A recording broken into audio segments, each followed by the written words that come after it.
Welcome to another episode of Inspired by with Stowe. And my guest today needs the longest introduction. I don't like when people say they need no introduction. No, give the people who deserve they flowers. They flowers. They deserve they props. They props. I could use this whole however long minutes of episode to give this person an introduction. And by the time I say my first sentence, you'll know who this person is. Or if you're looking at the screen right now, you know who this person is. But I will keep going and going and going. So for the sake of time, I'll say I'm going to keep this introduction short. But this person definitely deserves an introduction. She is my best friend. She is my ride or die. She is my rib. John Gray said, my rest in brokenness. She is the apple of my eye. She is the love of my life. She is the only woman that has my attention. She is. Oh, well, should I say her government name? All right, this Tasz. She is You could have. my wife, Taz. But on her birth certificate, it says Tazanay. But on her new social security card, it says Tazanay Stowe. Very good. Welcome to Inspired by, babe. Thank you. I appreciate. What? Okay. No, I appreciate you asking. No, this is exciting. And this is the new path of Inspired by. Before, I had your favorite music artists on here or whatnot, but this is the time to talk to people who are accessible. Of course, we love the music artists, we love the entertainers that we enjoy and consume from each and every day, but when it comes down to real life, I think it's important to connect with people that we know are real and not attached to a fantasy or hype. So you are my first guest of this official relaunch. So And I feel so honored. Is that what you was about to say? Yes. Yes. So today is going to be real easy. Because we're going to be talking about us. Ooh. We are entering 12 years of marriage. Yes. 15 years of being committed to one another. 16. 15 was last year. We got together in 2011. Yes. So it's 15. Okay. It's 2026. Okay. Am I doing something wrong? No. Oh, you talking about when we going in? Yeah. Okay. I got you. We've been together since 2011, committed to one another. So however way the equal sign floats your boat. Yeah. It is that's just crazy to say still. I know, it's insane. It is almost half of both our lives. Yeah. Yeah. Yeah. So I'm excited. This conversation is going to be really good. And I want people who are married and people who are single to walk away from this conversation, inspired by a marriage that could, to some people, appear perfect, but definitely had to go through the road of being perfected. Right. And still being evolving to another level of greatness. Right. Except we have been tested enough to understand how to climb that mountain, for lack of better terms. 100%. So when we got married, I was 23 and you were 22. Yes. Um, our brains weren't even fully developed, and the people who were in our lives, whose brains were fully developed, allowed us to say "I do." Yes. Now, this is not on my prep, but do you think we got married too young? Yes, I do. I agree. um, yeah, but it's funny to see, like, in some families, like way back in the day when you only were required to have a seventh or eighth grade education, and people Mhm. were getting married at 16, 17, and then you look up and they've been married for 130 years and all this other Right. stuff. It's like, well, dang, like, how did they make it that Right. long? And here we Right. are. We were adults, somewhat working, um, somewhat taking care of our responsibilities. Like, we Mhm. thought we had everything together. Yeah. But the older we get and the deeper that we get into our marriage, like, it becomes more and more evident we wasn't ready. Yes. And we was 100%. way too young. Too young. Yeah. Yeah. So on those lines, when we first got married, Mhm. you can rewind the clock in your head a little bit. Mhm.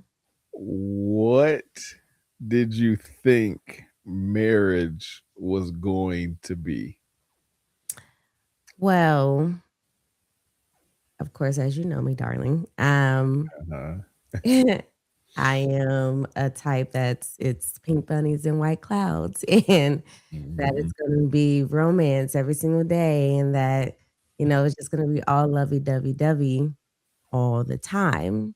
So when we got married, and because of just how unshakable our relationship already was, or is, um, I just thought that it was just gonna be just this magical wonderland when we got married. Yeah. So my brain did not register the things that we encountered throughout our marriage and relationship to kinda wake me up and be like, "Oh, this is what people mean when they say marriage is hard." Mhm. Right. Yeah, yeah, Yeah, yeah. Like, I know with me going in, I was like, no, y'all make marriage hard. right, It's easy between us. Like, y'all just don't know what y'all doing. Let, right. let this new young blood show y'all how a relationship supposed to be. Um, but yeah, no, I, I would say it was an illusion for sure. Yes, You had your personal illusion of TV shows and movies and the yes. pink bunnies and white clouds. Like, this is what a perfect marriage looks like. Right. And I had my illusion of, we've been together 3 years, ain't nothing happened that Mhm. we didn't gotten through. Right, We don't argue, we don't right, disagree on too much. Like, we got this in the bag. Like, why not? Like, why would we wait till we get older? Like, when we can just do this right now? Like, we good, right. good. Illusion. Delusion. That's what that really was. Okay, well, there's that. I guess speaking of being delusional, uh, Mhm. what I am almost nervous to ask this question. Um, what version of me did you think you were marrying versus who I actually was when the delusion ceased? Um, I don't think I had, honestly, a delusion because I feel like we were so raw and authentically ourselves, um, just from the moment that we got together that like if I had to really think about my movie scenario, Mm, um, of course, I feel like just about almost every girl wanted to have you know, the man on the big white horse and come in and save them and sweep them off their feet and things of that nature. And unfortunately, you was not fully that. It okay. took some time for you to be lovely, lovey dovey the way that, you know, I pictured it to be, Mm, which you knew that. Um, and then the one thing I just loved was that you were just, you know, the strong black man that I knew was going to protect me. So that was the only thing that I knew for sure in the bag that you were. mm. Um, but everything else, I did not delusionize. That's not a Okay, word. But anyways, let's make played it. that delusion in my head because I always knew that that's not what you were. So I guess Mm, I didn't have a delusion going into the marriage. I just knew that you were the strong black man that is going to protect me, that's going to always have my back no matter what, and is going to love me through thick and thin. So that's what I knew going into the marriage. yeah, no, that's. I mean, well, that's interesting, especially just based on the the fantasies that you kind of built life off of at a young age. Right. Um, because I guess too is like, how did you know it was right? Like I wasn't the the prince on the horse sweeping you up, saving you from an ogre or whatever princesses run from. Um, and there were some things that or some boxes I did not necessarily check for you. So what was it about the boxes I did check that I guess made the boxes that were not checked not deal breakers? Yeah. So truly you being as stable as you were um is what helped me feel confident in the relationship and helped me feel confident like okay, this is going somewhere. And then, of course, we won't bring up any stories, but you did rescue me in some cases. And Oh from man. that, from that, I don't know. I guess it's almost like I felt very seen and very protected in that moment. Mm, Um, in my past relationships, I did not feel that way fully. I always felt like I needed to put on some type of facade in order to continue to be liked by the guy that I was with. mm, When it came to you, I didn't need to do that. I didn't need to be fake or be phony. I could be authentically myself. And that almost felt weird for me. Like it scared me in the beginning. Like I feel like I could just sit here and just be myself. Is that a good thing? yeah. Is that a bad thing? Like and I will hope, of course, you know, saying that is a good thing because you need to be fully yourself. You're, especially if you're going to spend the rest of your life with this person. Um, I think that's just what it was for me. The stability, the protection, and then authentically being able to be myself, which I've never been able to do before. Yeah, I think we share that, even like for me to this day. Like Yeah. I don't have a lot of romance experience, but the romance experience I had, like starting in high school, like I Yeah. was the basketball star, so it's like I'm putting on. It wasn't really an act; it was just a magnified part of me, but not Right. fully me. Of like, yeah, I'm the man. Like, Right. you know, basketball captain, argue the best on the team. All like you know who I am, like what player, Right. and Right. you should be thanking God that you're associated with me. No, I'm just kidding. should be honored to be in my presence. Right, right. And then even like after high school, like I thought I had to like be a person based on where I met someone at. So it's Mm, like if we met at church, it's like, ooh, well, you only have seen me at church, so I better be this good usher boy that doesn't exist in, apostolic church. right, right. um, but we met at school, Mhm. and um, I I think that's when I really started, just settling into who I really am, and not just personally. I was already trying to be a certain person, Yeah. but you made it comfortable to be that certain person, whether it was the good parts of me or the parts that could have used improvement. Oh my gosh. The parts that are bad, okay? The parts that are bad. Oh Mhm. man, fine. The bad part. So we talked about, us being married at a young age, Mhm. and not being ready. But Yeah. what specifically were we not prepared for? And I think I've said this quite a few times.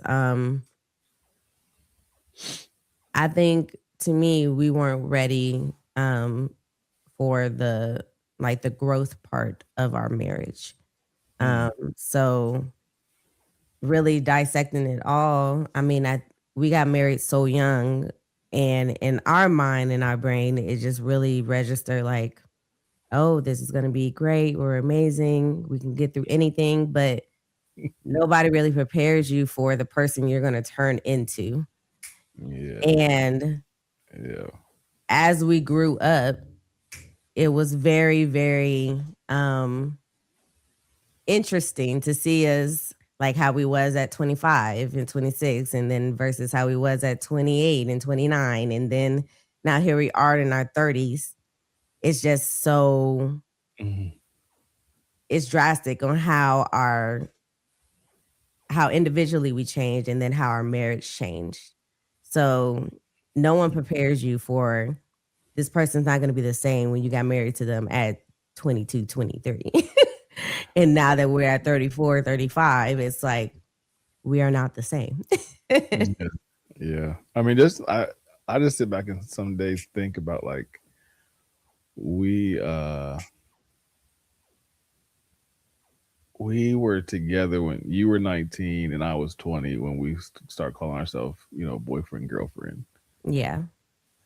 Then 22, 23, and now like you saying 34 and 35. Like I am thankful that I'm not the same person I was at 20 or at 23. Mhm. You know, um, and you hope that when you do get married, that person turns into a better version Right. of who they are. But of course, we see things change for the not so good either. Yes. But yeah, we weren't we were not prepared to see each other grow up. like Yes. like we were literally And I think together a part all. of us like didn't want us to grow up. I mean, we did to a certain extent, but not in the way that it almost, I don't want to say jeopardized, but in a way that it almost like affected our marriage.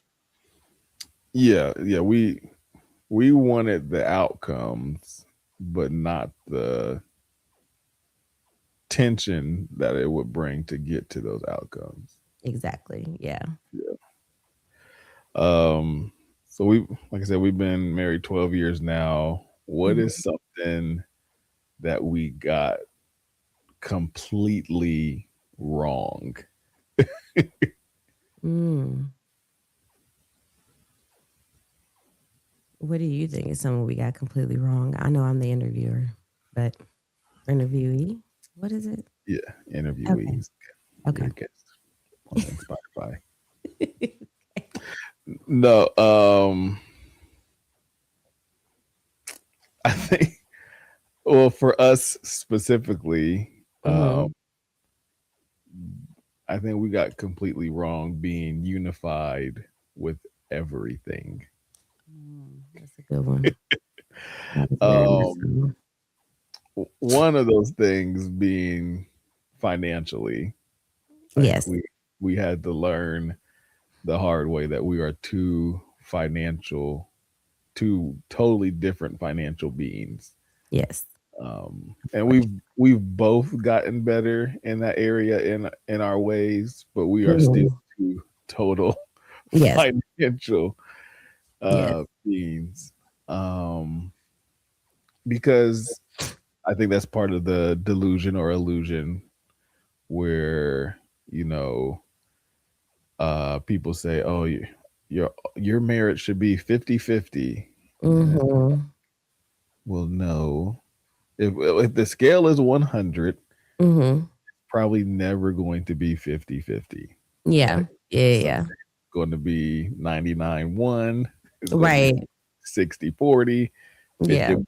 51-49. Like, um, but the whole goal is for the 100 Right. and each person in the marriage to be willing to carry the weight of whatever percentage Mhm. and really understanding what does and does not work for y'all. Like, Mhm. and just because it works for another marriage doesn't mean it has to work for yours. Yes. Because like I grew up and at 8, 9 years old, hearing my parents talk about a joint bank account, and it's like, oh Mhm. yeah, we got to do that. Ooh, we're married, we're one. There's no secrets. There's nothing there's nothing we can't do together. Right. We found out there's some stuff we can't do together. 1,000,000%. and, and there's no shame in that. I mean, Mhm. and I have to watch myself with marriages nowadays, like seeing people married who don't live together. Yeah. I mean, I think that's a little bit crazier than not having a bank account together. Right. No, that's insane. But Absolutely not. if, if they're doing things the right way and that's what works for them, like I'm not saying it's right or wrong, but who am I to say, Mhm. because someone could easily just turn around and say, well, I mean, you don't even share money with your wife. Like, so how are you going Right. to share a home? Like, technically, y'all could do life separate. Right. Right. Yeah. But those are things I got completely wrong. I think we got completely wrong just assuming that we had to do everything together. Mhm. Well, in my case, I think the first thing that comes to mind is I think what we got completely wrong is always being able to agree or um, Mm. come to an agreement to the point where we did not have a creative discussion. That's what we always call it. Yeah, Um, we don't argue. mm, But um, when we first got together, it almost seemed as though we had the same foundation, we had the same mindset, we had the same this, we had the same that. And it seemed like we rarely ever, if not ever, come across anything that we disagreed on. mhm, But then mhm. once we got married, for some odd reason, Yeah, yeah, we yeah. come across a couple disagreements that led to creative discussions. And with that, not only did it come to a creative discussion, I know for me, it almost felt as though like I had to be on your side in the disagreement. Mhm, And of course, you were always standing 10 toes down on your side of the fence. But then it wasn't until later, I felt like it wasn't until later on in the relationship where we finally had to sit down and be like, it's okay for us to disagree. yeah, yeah, It's yeah. okay to agree to disagree. Right. Um, and I don't know if that was just like a wake up call within our relationship. And from that point forward is when we were able to finally like have a stableness when it came to that. But Mhm. yeah, no, I felt like that was a big, oh, dag, we don't agree on everything. Yeah, yeah, and to go with that is just learning. Like, even though we had already been together for 3 years, I don't think it Mhm. was until we got married that we learned how different we are, Yes. and that brought some discomfort. Uh, Right. Right. and it's like, no, it's okay that we're different. That actually makes us more dynamic that we're different. Right.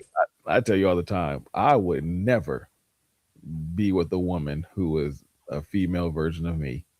You say that all the time. She was my everlasting nerves. Like, get up.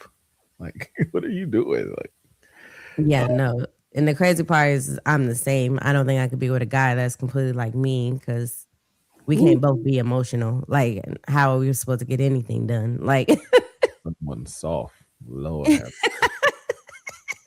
It's just I'm that not soft, y'all, but I am sensitive. that would just be a man I don't know if I could respect. That's so wrong. Man to man, respectfully, bro. I don't. Better talk some tears up.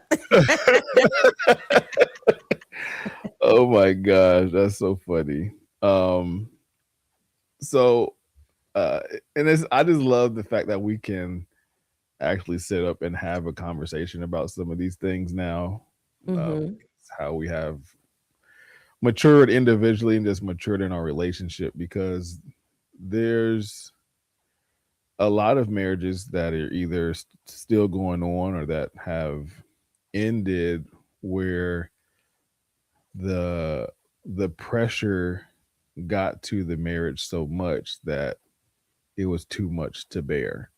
Right.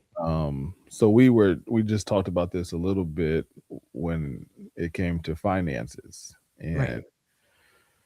I haven't done any recent research, but I know years ago, like, finances was the number one cause for divorce.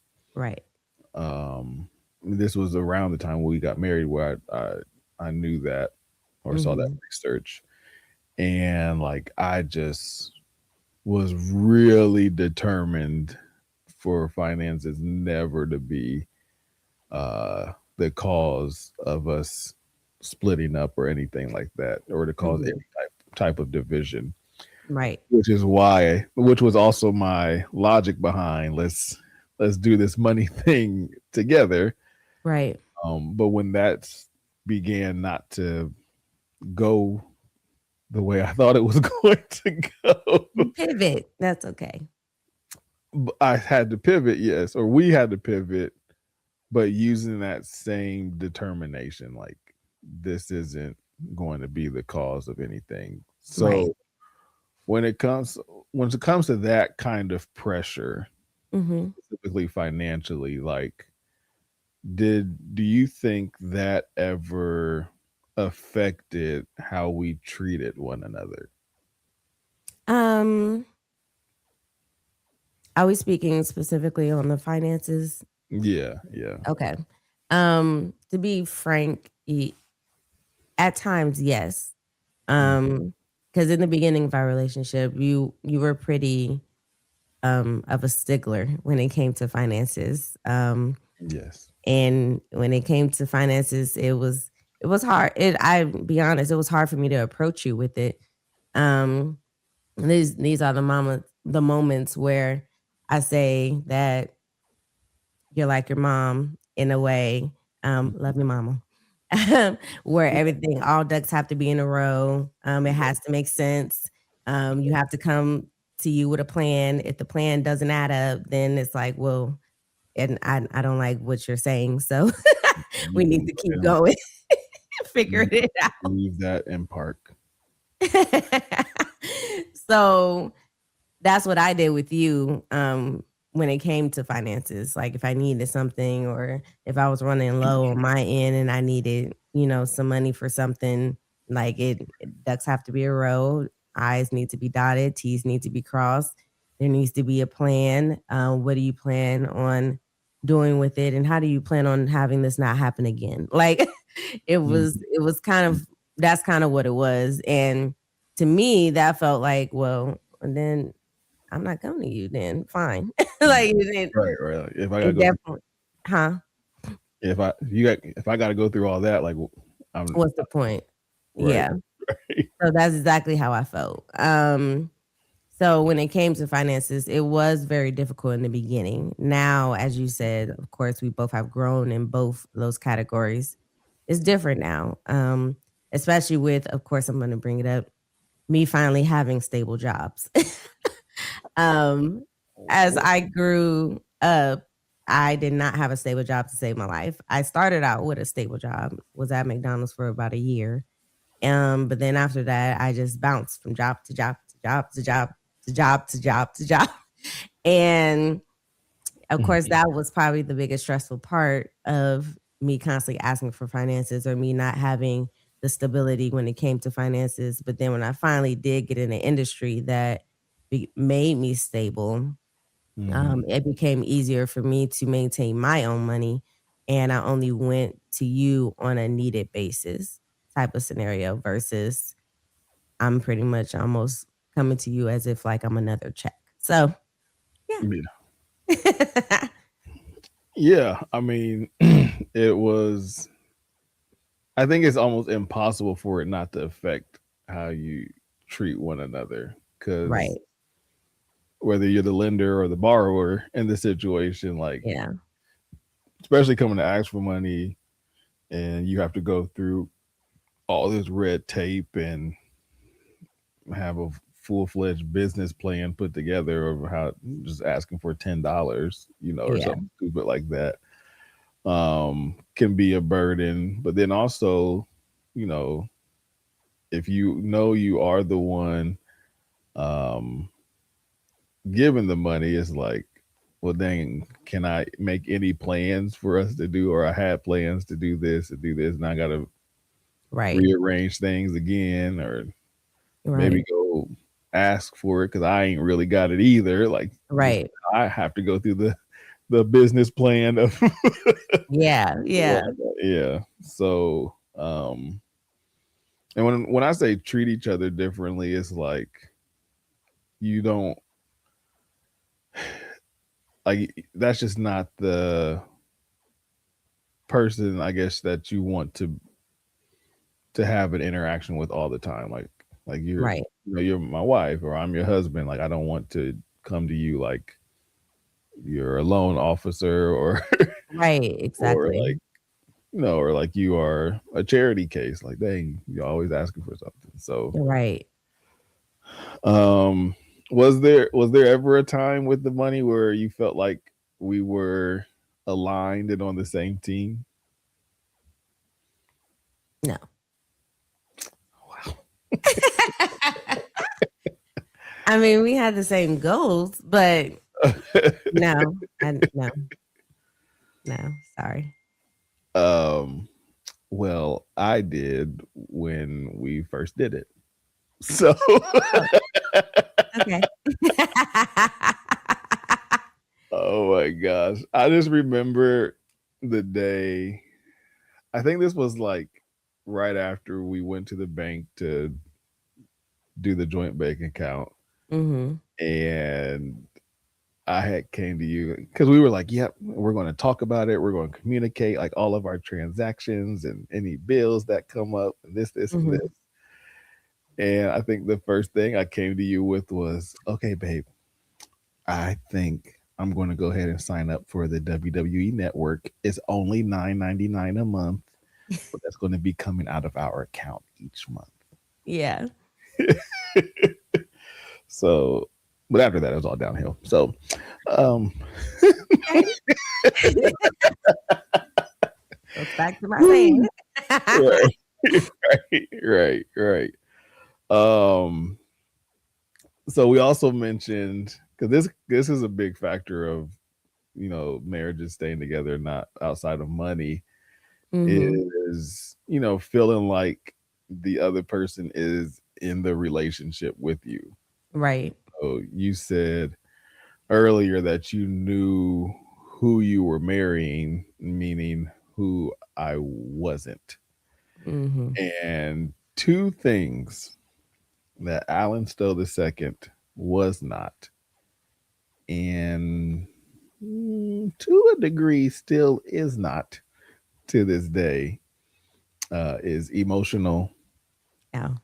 Um, I'm a little bit more romantic these days, but emotional and romantic, I was not when No. we first got together. Yeah. So those were weak areas for me. So, what did that look like to you in real life in those becoming stronger areas for me? Um, um, Honestly, I don't know what that looked like to me, only because Mm, I think it's because I knew from the beginning, like, that's wasn't your strong suit. So, I didn't, like, think of it in a way of, "Oh, shucks," type of scenario. I do know down the road, I did start to mention it, like, "Hey, mhm. babe, you can start trying to be a little bit more lovey-dovey." Um, and you started to ask me questions like, again, like how we are now. What does that look like to you? What should I be doing? Like, how Yeah. should I be? And in my head, I'm like, I mean, I'm not that difficult. Yeah. Um, I'm pretty simple to be romantic with. Um, I'm not those type of girls that need you to come down from a helicopter, with a bouquet in your mouth and it's like, yeah, or this is how we're going to dinner. Like, like I don't need all Yeah. of those, fantastic things. I just need a simple, like, if you just came in with a rose, like that's Mhm. romantic. If you just send me a lovey text, that's romantic to me. Like, it was always the small things for me that unfortunately, like, even now, like even those things you didn't do, but when I did express them to you, you did start, and you do them now. But yes, Yeah. And so one thing I had to learn about myself over the years is that I'm an extremist. yeah, And so if anyone brings to my attention like, hey, you're not doing this well enough, um, if it's something I want to do well, hmm I'm gonna go crazy. yeah, you're gonna go all Show, out. yeah, and I'm gonna show you, is this the well you were looking for? Yes, I think one of those moments that I can attest to you going full out. And again, I just said all I need is a rose. This Hmm. guy decides to come to my job and gives me a plant, like not not a rose, a whole plant.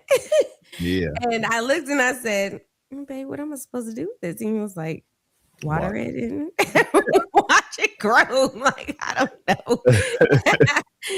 And then, I just thought that was the most craziest thing. Like, I'm usually just asking for something small, but Mhm. that's his extreme way of like, "Yeah, you want me to be romantic? Here's a whole plant," type of scenario. So You should have seen that white woman watching me in the store, like I was about to steal plants.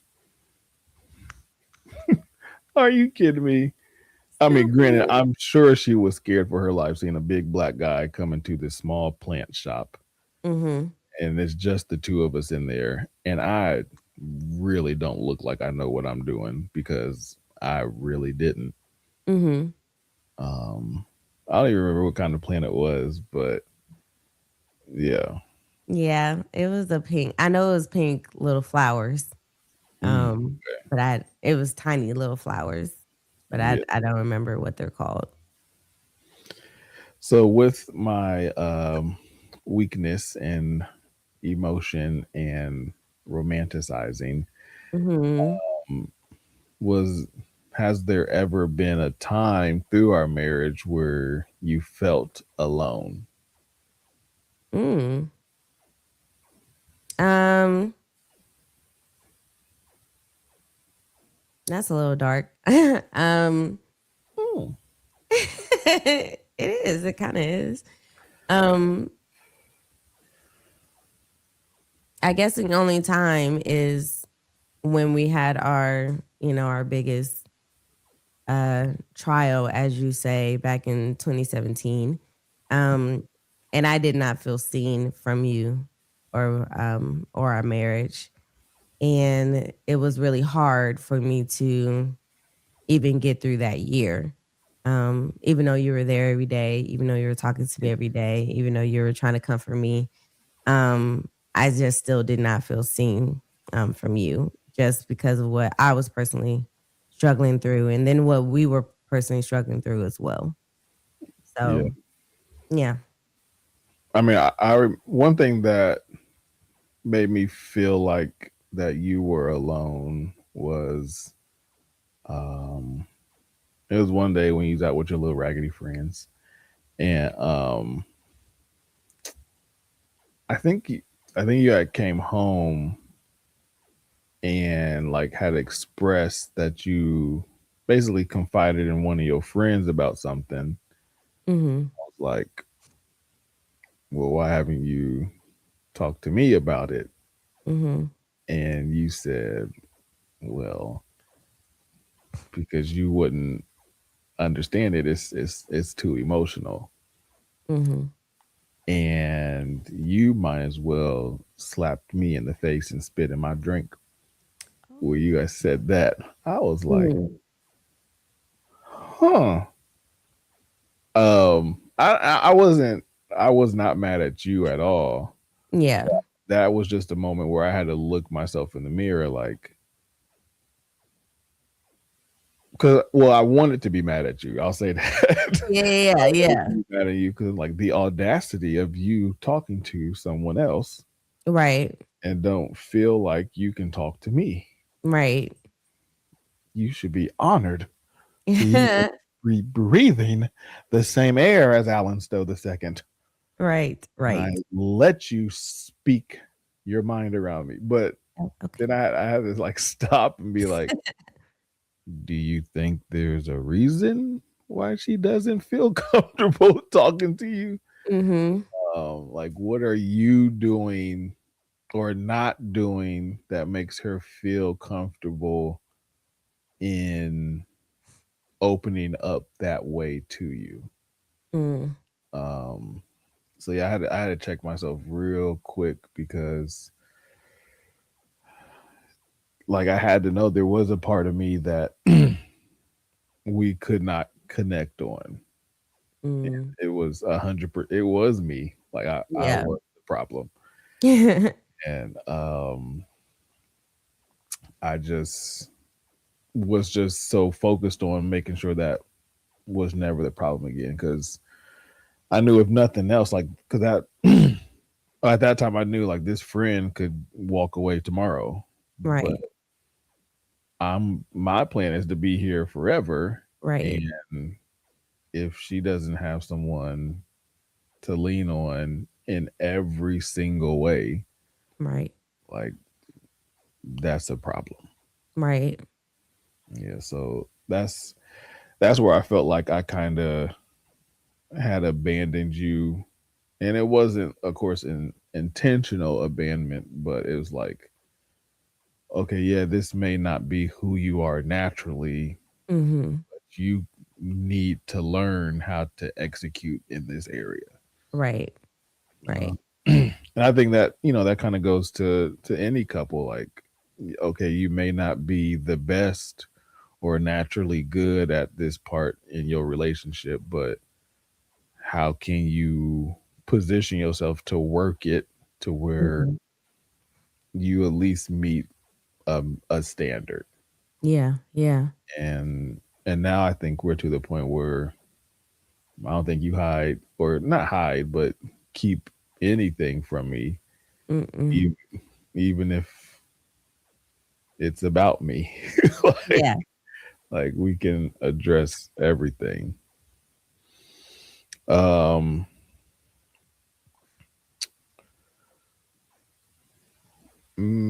so you had mentioned um, a challenging year for us Mhm. in 2017. Um, and we do not have to go into detail. Of course. Um, but this was a year where it ended up being we had to make a decision. Like Yeah.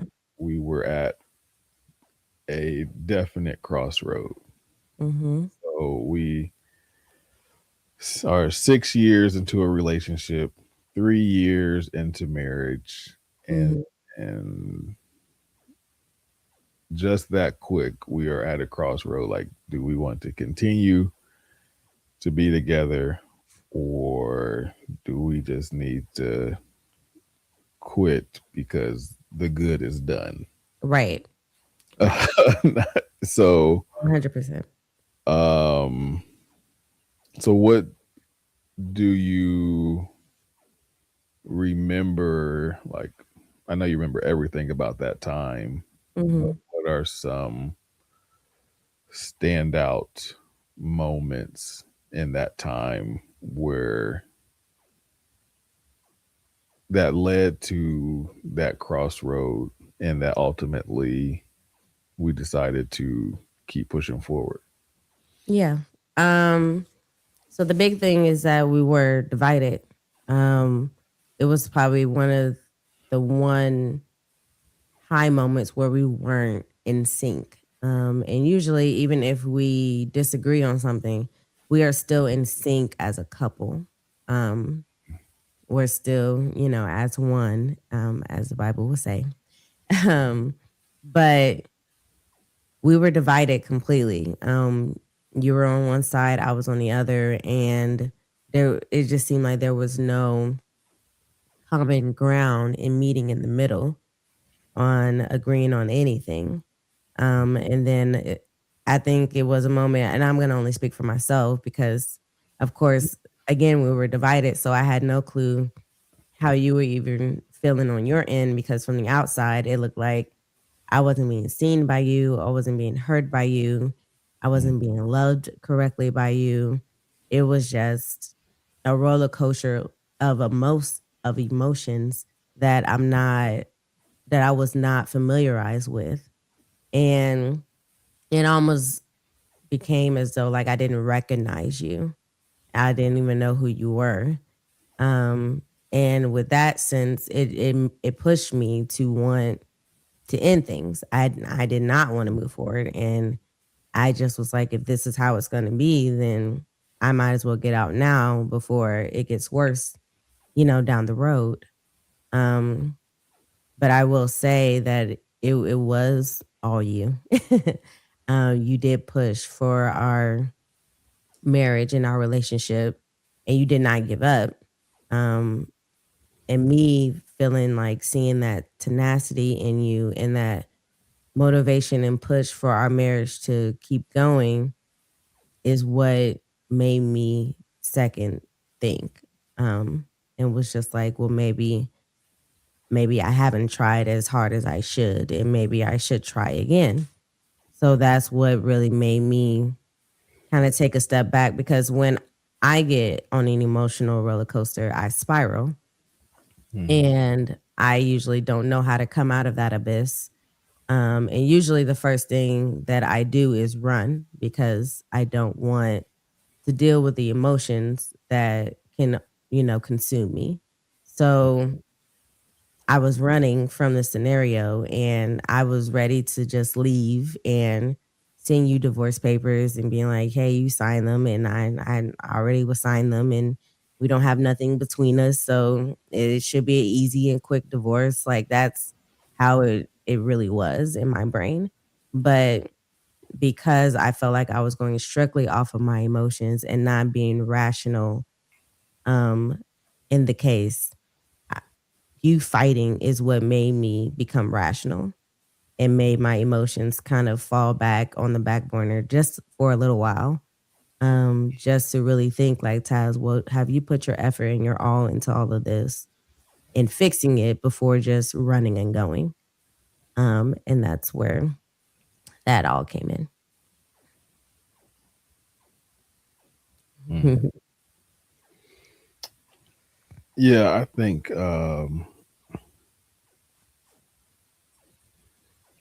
hmm, like for me, for a lot of that time, um, I felt like I was the venom and the medicine. Um, I just like, despite of all of our individual contributions to cause the mess, like I still carry the weight of all the fault. Um, because of, well, obviously the like things I did on my side, and then allowing things just to continue to happen from you as well Mhm. too. Like, um, and I really think the quote unquote fight that you saw from me was a fight for pride. Um, Mm, like it was because I don't like to lose and I don't like mm, to fail. Um, and you know, and I, just being real. In the moment, it was like God ain't got nothing to do with this. like, mm, I, it wasn't. I mean, he had his hand in it, and I did, mhm. and I don't know if either one of. I know I didn't know at the time that he had his hand in it. But I just knew what was inside of me, and that was like, I ain't about to walk around here and say I was married once before. Yeah, yeah, yeah. Like that just is not an option Mhm, unless it becomes an option. And I mhm. just felt like, based on what was going on, it was not good enough for us to quit. Like, even even 6 years in, I felt like, no, we've put in too much Yeah, to just throw away. And I was literally angry that we were at that crossroad, um because it just didn't seem right.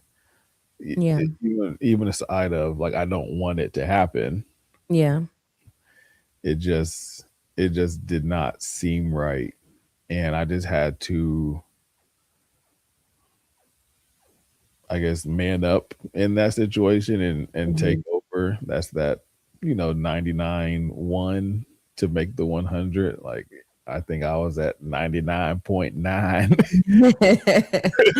Yes, I'm like, this is not about to happen. Like, yeah, like you just, like, it was like literally to the point, like, you gonna have to kill me if you mm, want, or if you want this to end, because just as much as it is, your marriage to walk away from, it's my marriage to keep. yeah, um and yeah, I was just fueled by anger and pride, uh, mm, and, and just um didn't want any, I just didn't want that to be the story.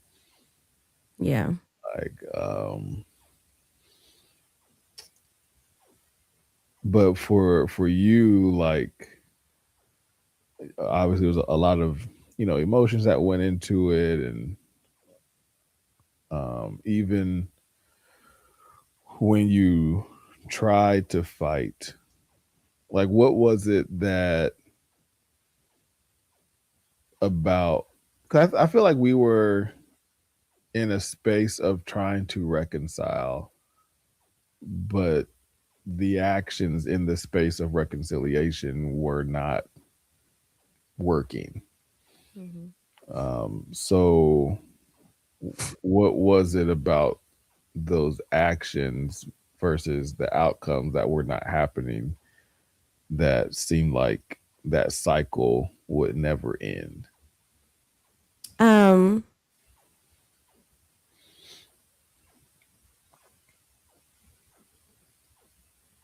Um, when you say cycle, what exactly are you referring to?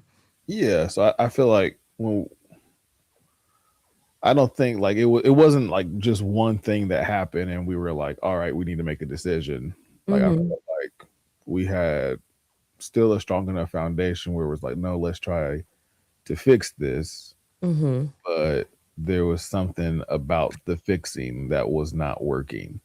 And Yeah. we just kept going back to square one and trying to fix again. So like those actions. Oh, gotcha. Of course, without saying too much, I'm just gonna say it was because of our lifestyle at the time. Um, our lifestyle was, mm, I don't even know the perfect words to put in it, but I just know that we had too many outside factors playing a role in why we kept getting into a cycle of not being able to mend the relationship. We will be fine, and then something else will happen. And then it's like we just went up 7 steps, came back 10.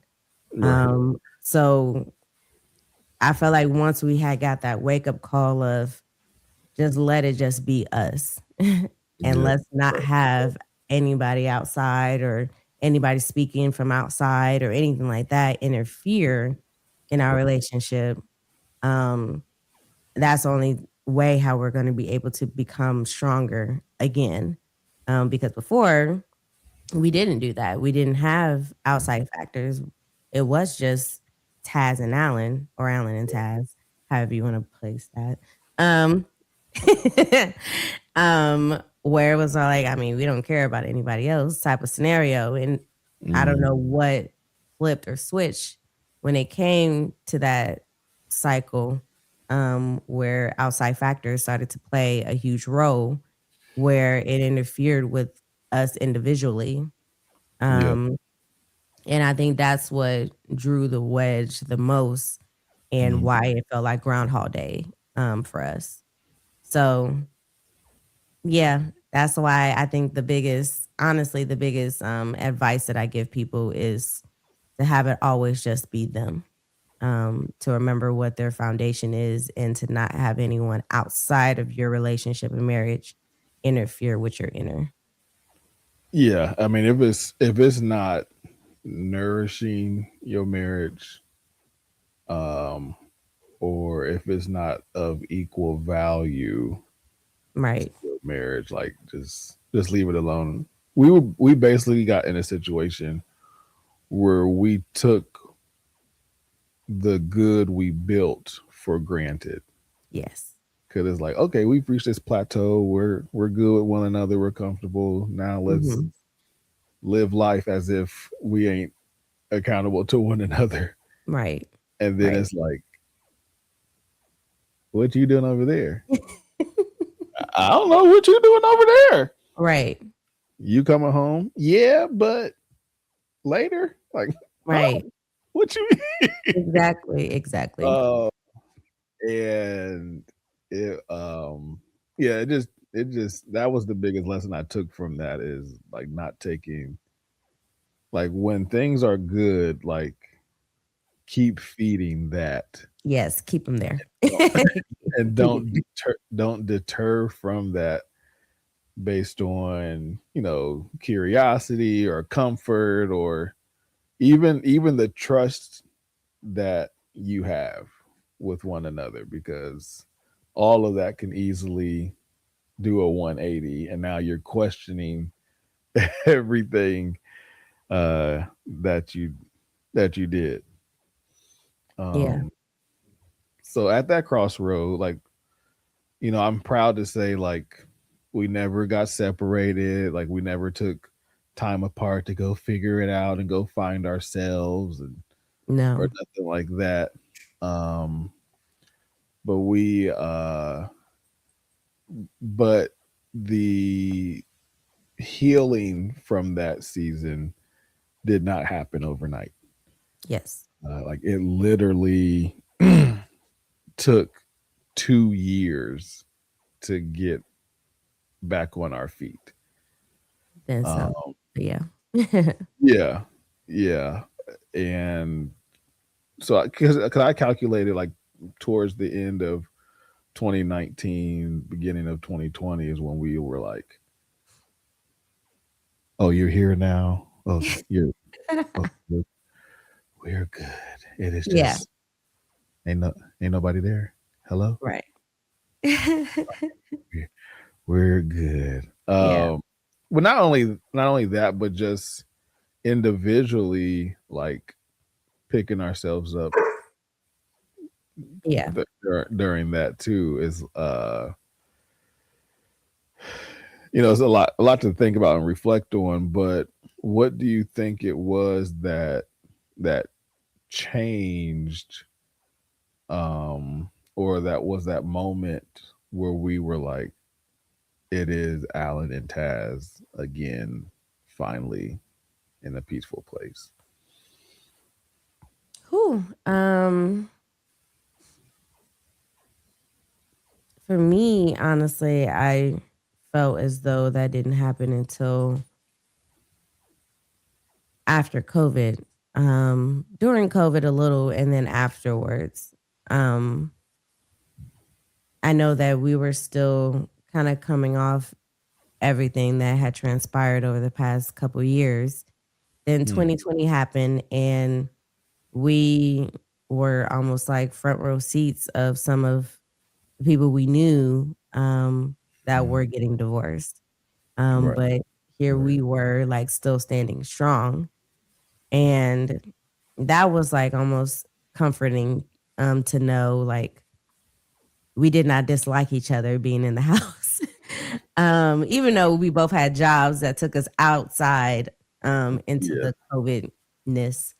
But it it really boiled down to like we truly did like and love each other. Like it wasn't a facade of yeah, I'm just married to this man type of scenario. Like, no, I actually like you.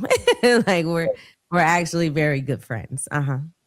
But no, that was a wake up call for me. And then into 2021, it's like it's almost like we intentionally started to get back to spending time with each other and being intentional with our marriage, and being intentional with dating and being intentional in general is when that started to blossom.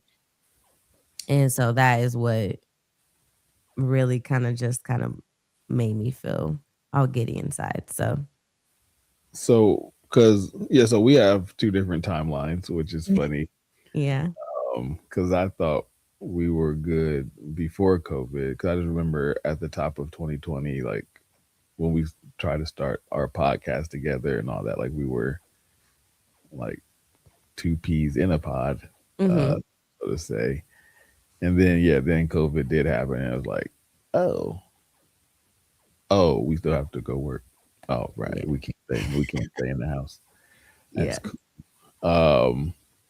But I so that's when it was good for me. But I think what you might be referring to going into 2021 is moving into an area of life, or of healing, where you were, where we weren't as triggered as we were. Because during, even, like, the years after like there would be certain topics that come up or certain things we saw on TV or social media that's like, ooh, Yeah.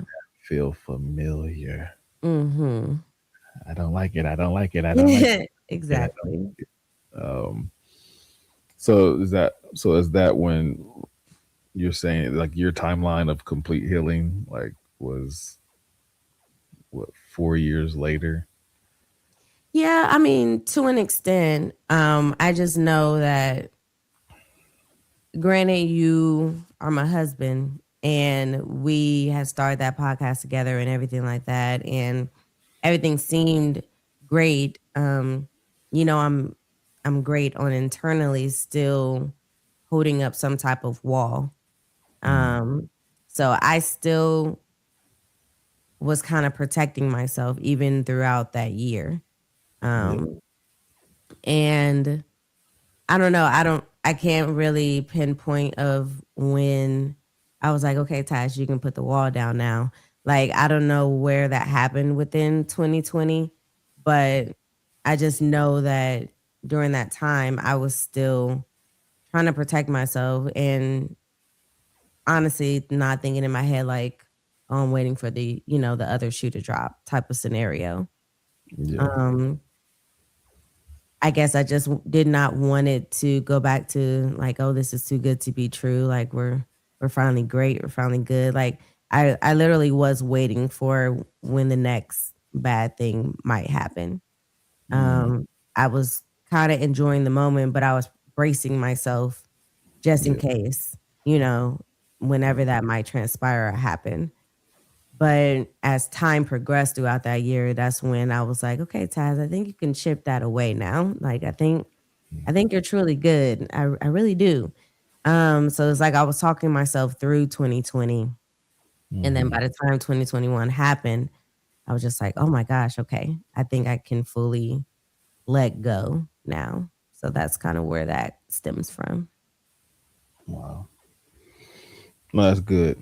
Um, and I think the one amazing thing now to reflect on in that is having retroactive sight of knowing, like, in all honesty, like if it was not for God, like Yeah. we wouldn't be sitting here having this conversation now, trying to help others or Mhm. reflect in a positive way. Mhm. Um, and through these years, we have both individually massively grown our relationship with Mhm. God. But so where you stand now with your relationship with God and you reflect back on that time, like where, as tragic as all of it was, Mhm. where can you, or like what moments do you see him in during that time? Um Definitely the fight in you, even though that you say that it's pride and anger. Um I think it was just also a realization that this has always been God ordained for us to be together and for us to only be together and not be with anybody else. Mm-hmm. um, and just the trickle effect of the situations that happened surrounding it. So, of course, at the moment, we probably thought it was great and dandy and good, but I do believe that God makes situations fail or things, fail in order for the betterment of a relationship to grow or for individual things to grow within us. Mm-hmm. So I do feel like that was God within that scenario, um, kind of planting a seed of, yeah, I'm going to let this die so that way y'all can grow in a better way of how I see fit. Mm-hmm. So yeah, those are my moments that I can probably pinpoint the most. Yeah, I think getting up to the crossroad and deciding to go forward, well, really just everything reaching its ultimate peak, Mhm. and the fact that God made it stop right there and forced us to make a decision, Yeah. um, and guided through however way God does for us to make the right decision of going Right. forward. Um, but I think it was something that we had to go through. Well, I don't even know if we had to go through it, but Mhm. the fact that we did go through it, like God put a cap on it and was saying that you can still use this experience for greater. Mhm. Um, but then I know for me, I had individual moments where like I won't say I never prayed or never like looked to God in the situation. Uh, Mhm. but it was more like cliche or routine because it's like, okay, I've been going to church my whole life. They say when problems hit hit you, like you're supposed to pray and Yeah. like that. But even in those moments, I was looking for things for me and not for us. Mhm. But God showed Himself to me for us, um, and you know, He gets all the credit and all the glory for us being where we are. And I'm a avid believer that like nothing that is tested to those kind of extremes is something that is not of God, even if you don't recognize it in the moment. Yeah.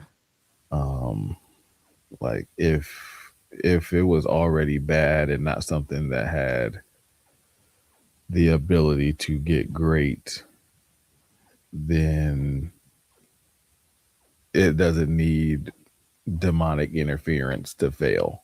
Right. Right.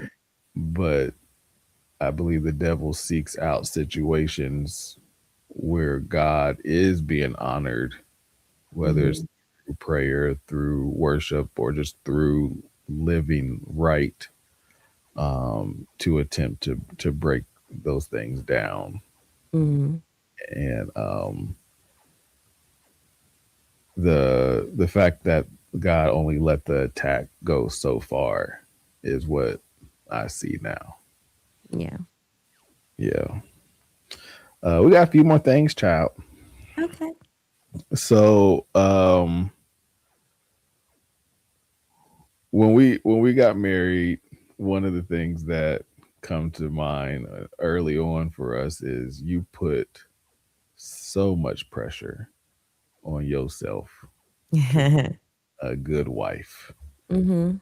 So without ever being a wife before. Mhm. So what were some things you had to unlearn to be the wife that you were called to be and to be a wife for me? What are some things I had to unlearn? Hmm. Are you saying what are some things I had to unlearn from when I first initially got married? Well, I think yeah, at that time and over time, because you just like you came in with some perceptions, you know, Mhm. and then you've had to learn to where you are now. So yeah, I guess both. Okay. So when I first got into the marriage, I wanted to I had this mindset of being a like a Stefford wife almost. Everything had to be perfect. I need to have dinner on the stove and hot and ready on your plate by the time you got off work. I needed to have the house clean and sparkling and things of that nature. I needed to iron and press your shirts and your drawers and everything like that. I felt as though I needed to be perfect in that aspect. Mm-hmm. And as time went on, I realized I just only needed to be the perfect version from when you met me. Like I did not need it to be perfect from any type of aspect of what I saw on TV or how I was seeing how you were raised or any Mm-hmm. of that aspect. I just needed to be the task that you met and the task that you know, got along with and the task that you go out to dinner with. It like I just needed to be her, which is myself. I did not need it to be anything bigger or anything less. And over time is when I decided to stop holding that high expectation for myself because it was like, Taz, he ain't looking for all of that. Yeah. I mean, it's nice, but that's not a high expectation on his radar at all from you. And he never asked you either. Yeah. So why are you why are you pushing yourself so hard to be this person that for one he didn't ask for and for two that he's not expecting? Mm-hmm. So how about we just chill out? How about we just go back to being ourselves and going back to give exactly what he wants to be given, which is me being authentically myself towards you and loving you in a way that I've always loved you from the beginning. Mm-hmm. So that's what really kind of progressed and died off after a while. I'm Yeah. still that wifely though. Let's not get that twisted. But yeah, Oh, right, right, right, right. Yeah. I'd still go above and beyond.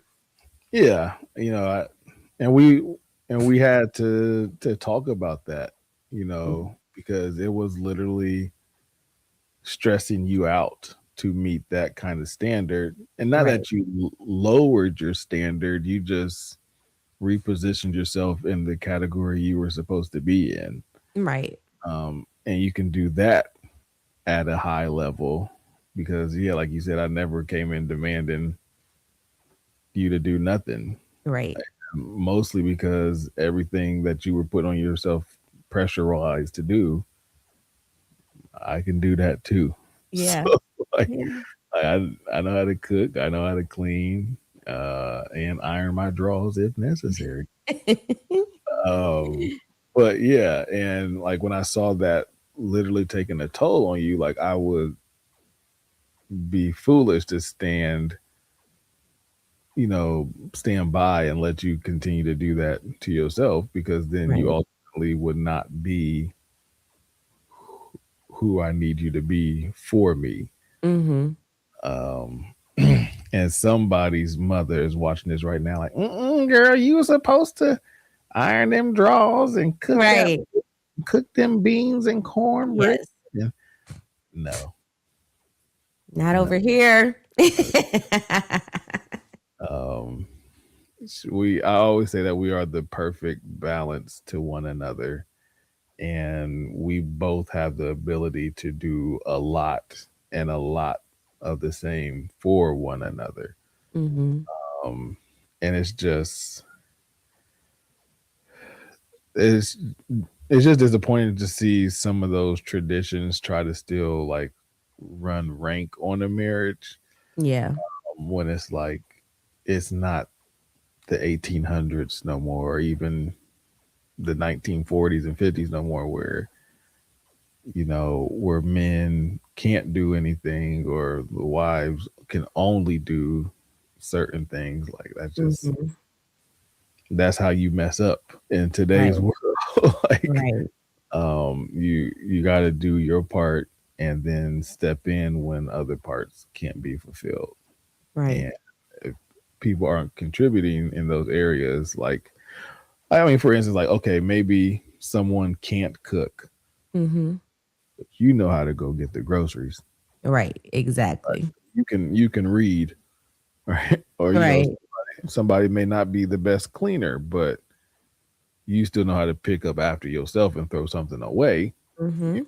like, You to still know put how to wipe off the counters. You still know how right, to put dishes in the dishwasher. That's right. not difficult. Wash your body. Right. Use It's just different soap, same water.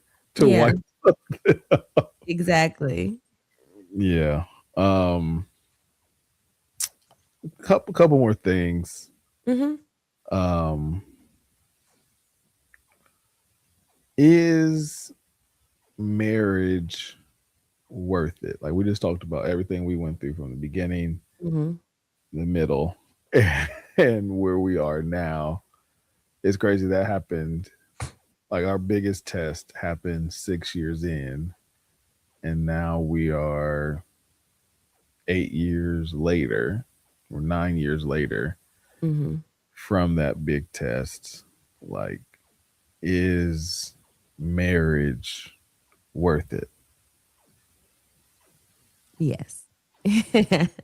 Um, it is worth it with the right person. I'm gonna always say that because both people have to want it, and both people have to put in the effort. It can't just be one sided. Of course, there are going to be droughts in each person when it comes to those days. And that's usually when the other person has to, like, if they want it, they have to fight it a little bit harder on those days that that person is lacking. But Mm, that's, to me, has always been what marriage is all about. It is a give and take on both ends, and it is picking up the slack when the other person has lacked. So, is marriage worth it? Absolutely, but it has to be with the person that wants it just as bad as you and has the same thought and mindset when it comes to fighting and comes to loving you and comes to wanting the best out of the marriage. So, yes, I do believe so. yeah, I mean, there's a lot of happy single people out there, and so I'm not necessarily a knock on people being single.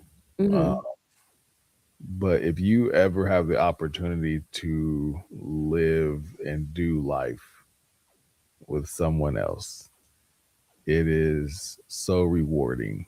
And these are words coming from a person mhm. who had his choice, would live on an island by himself.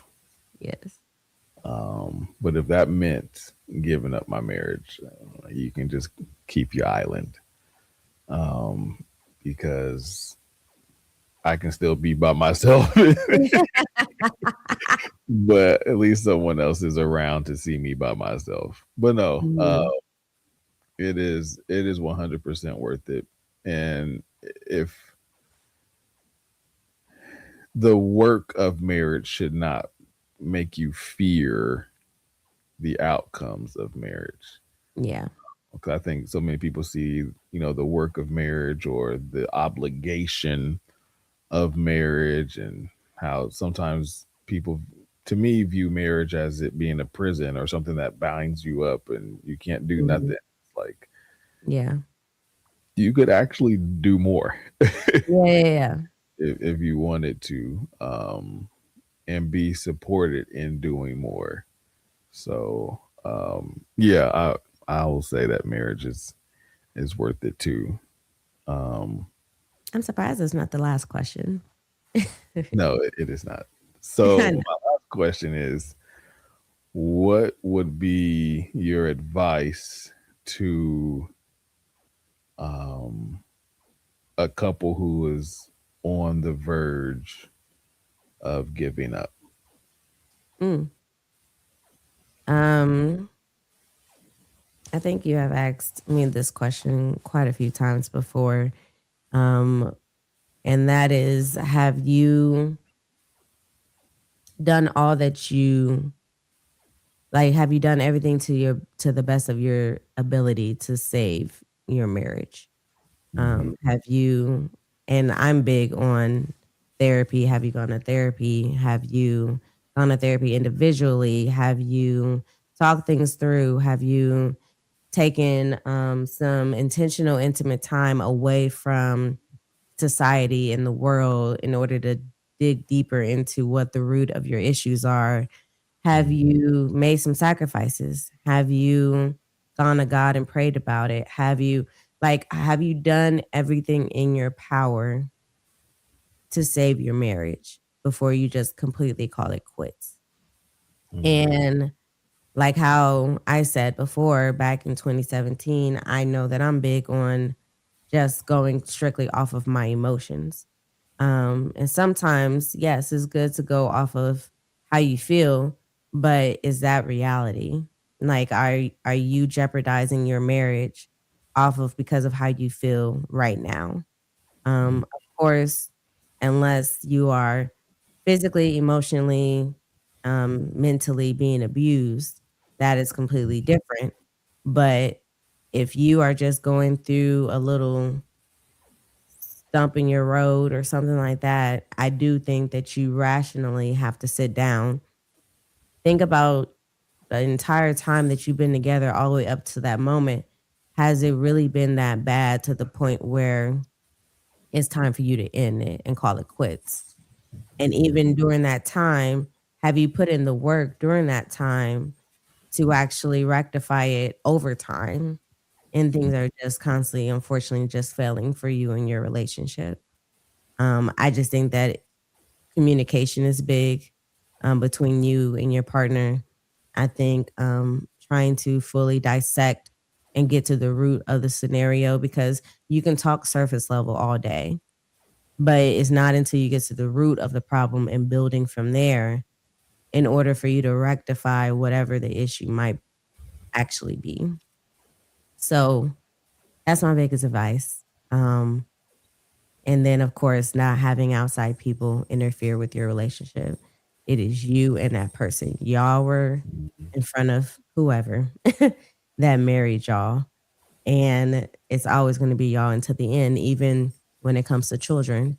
We love our kids to death, but even they grow up and they leave the house and become empty nesters. So at the Mhm. end of the day, it's always going to be you and your partner. So have it just be you and your partner. Yeah, and not to expand on it too much, but have the difficult conversation. Yeah. Like through our time. I'm sorry, let me do this. Have the difficult conversations with an S. Yeah. Um, there were many moments during our low time where we would be talking for hours Mhm. and stuff still wasn't resolved when we went and broke away from that conversation. Mhm. And we would come back and talk for hours again. Man. And, to someone listening, someone's like, oh, that sounds exhausting.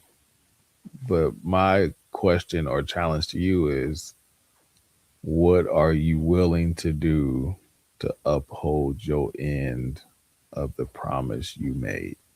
Mm. Not even a promise, you made a vow. Mhm. If you got married the right way, in front of God and at least two witnesses, Mhm. that you would stick this thing out until death was the only thing that ended it. Mhm. So, what are you willing to do to not only uphold your end of that vow, Mhm. but to hold your significant other, your spouse, accountable for doing the same thing? Yeah. Mhm. So, as we wrap this up, you come from a world of theater and and acting and the whole nine like that. Mhm. Um, so if you were rewarded today of being, you know, getting an achievement award of being the wife that you are, and you had 60 seconds to think the moments that almost made you not get to this point, what would you say? And the winner Mm. is Tash. Da, da, da, da, da, da, da. Now you have the mic. 60 Oh, seconds. okay. 50 more. um, okay. So I would not, the only person that I would thank is God. I would thank God for bringing me through. I would thank God for persevering our marriage and individually us to come together. I would thank God for us not dwelling so long on the negative. I would thank God for letting the things die that needed to die in order for us to grow individually and collectively. I would thank God that we met each other and that we did create such a strong foundation to begin with. I would thank God that, granted, we got married young, He still pushed us through to where we are today. I would thank God for having us meet the people that are supposed to be in our life today that has actually pushed us even harder to be the husband and wife that we're supposed to be. I would thank God for stability. I would thank God for protection. And I would thank God for the strong, strong love that we have with each other. And that's how I would end it. Oh, that's good. Mhm. That's real good. Um, yeah, you have just experienced a conversation about a tested marriage, and I hope this inspired you. But to leave you with the word, the Bible speaks to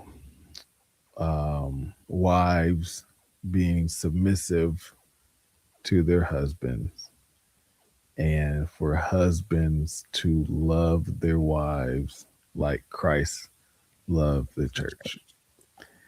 And the part of that that always raises eyebrows and question marks and egos is wives being submissive to your husband.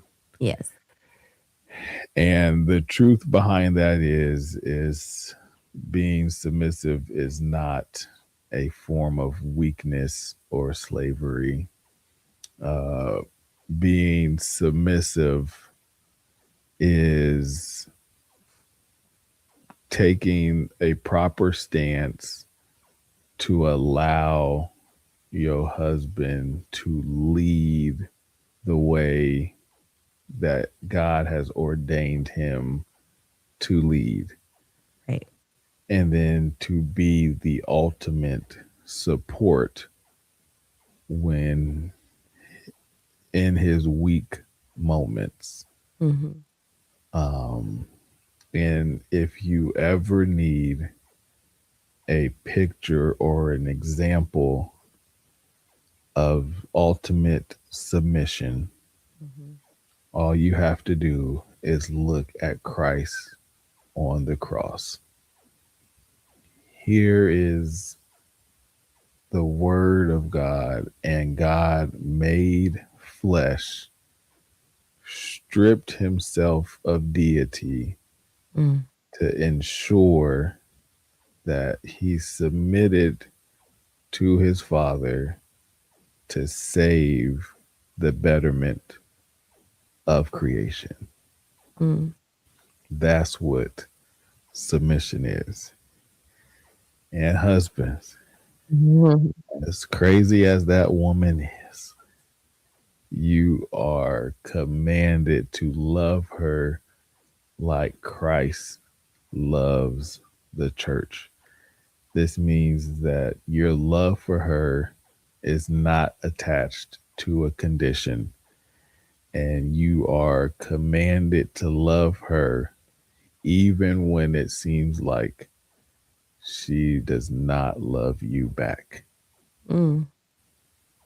Ooh. And you have to be guided by God and let his love and the love he is flow through you and attach to her, because you are not just married to your wife, you are married to his daughter.